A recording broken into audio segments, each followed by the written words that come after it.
Occupy Mars is a universe. We've been working on this project every day for the last few years, overcoming a lot of challenges to make it possible, make our dream of living on Mars a reality. We are inspired by the most promising technologies and companies who work towards the goal of humanity becoming a multi-planet species, and we believe it can happen within our lifetime.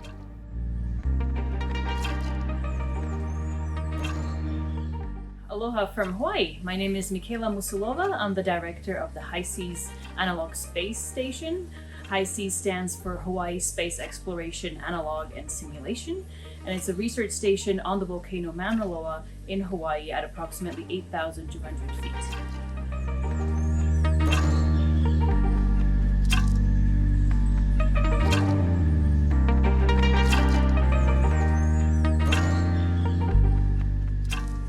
HI-SEAS is a simulated space station.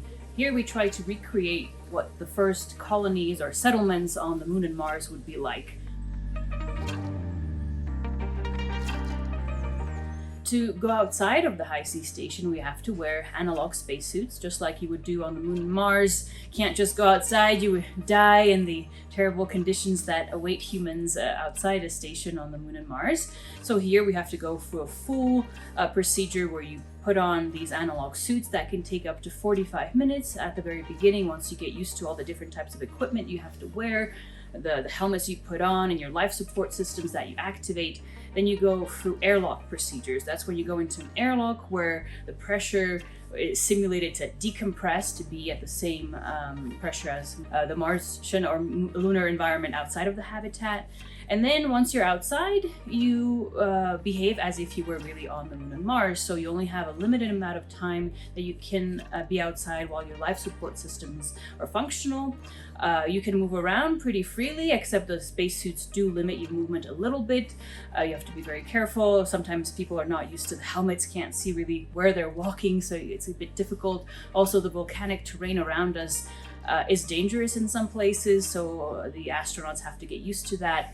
And then we go exploring. We go exploring different types of terrain, go into these lava caves and do research there, or we test technologies. And then when our life support systems are coming to an end of their functioning, at that point we have to return to the habitat. The whole time we communicate with people inside the habitat, so-called HAPCOM, and we also inform mission control on Earth the night before of where we want to go and what we want to do.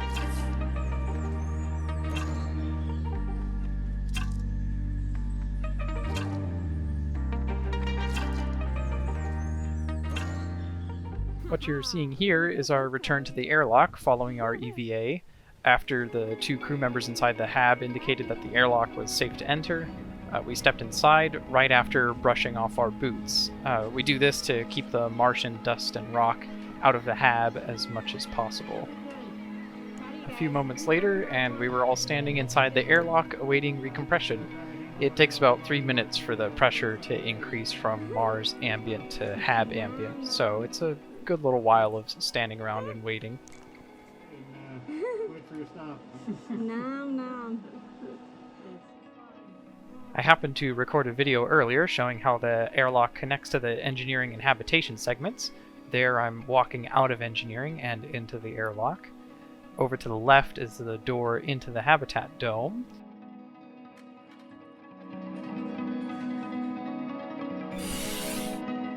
And just left of that is a button and a pressure gauge. That button is the decompress button, which we press after suiting up to bring our pressure down to Mars ambient. And then that pressure gauge up there tells us what the current pressure is. It's 1,000 bar there since I'm not suited up. That note there reminds us that the decompression switch and light switch are not the same thing, since they can get confused. There, of course, is the door that we would open once we returned from an EVA to get back in the HAB. And there's the door we entered through in that other clip that opens to the outside. That red switch there is the recompression switch, which we would hit as soon as we entered the airlock. I was really thankful for... Going back to the EVA footage, we stepped into engineering after decompression to store our suits. Here you can see Mary Liz, who is one of our science communications officers, unplugging our helmets from our backpacks. We then hung up our suits to dry and let the equipment recharge. Really thankful for our exercise. Same, right? Takes a lot of.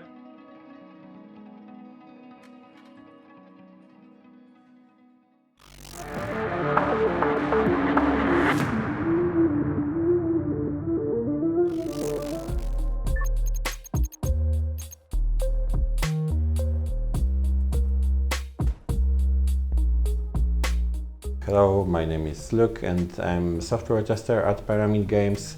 My job is to break things and make devs miserable.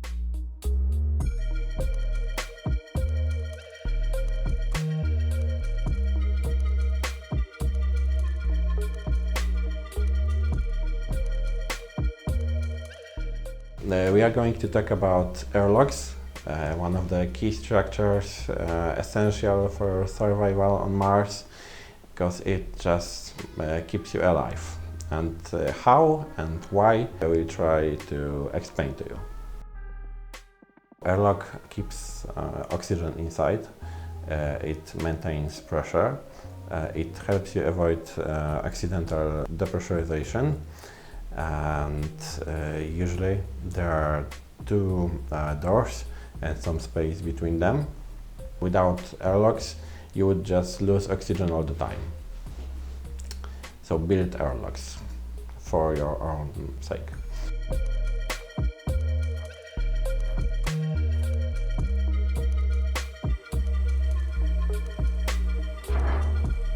How you can open the airlock? There are two ways. You can either do it manually using your muscles, but it can also be opened automatically if you have electricity. I would prefer the second way. I talked about two doors that every airlock should have. There is just one exception, which is Rover. The Rover has the airlock that has one door, and if you open that door, you can see that there are a few seconds between clicking on it and opening. This is because when you want to open the door of the Rover, all of the oxygen is removed and pumped into the tank, oxygen tank in Rover, because you just don't want to lose the precious resource, which is oxygen, just because you opened the door accidentally. The one thing that is connected to airlocks is the possibility of taking off your helmet. Oxygen set. External. If you take off your helmet, forget about that, and then use the airlock and leave, you just die. So remember, you can take off helmet everywhere, just keep in mind where you do it. Oxygen set.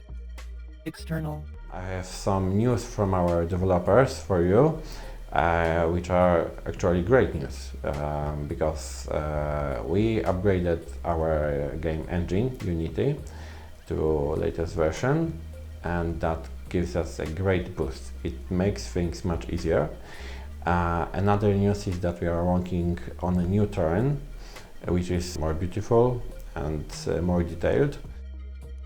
Last but not the least, we are testing very hard the free play mode, and I hope you will like it. I hope you liked this episode. Remember to subscribe and add our game to your wishlist. We are counting on you. Cheers!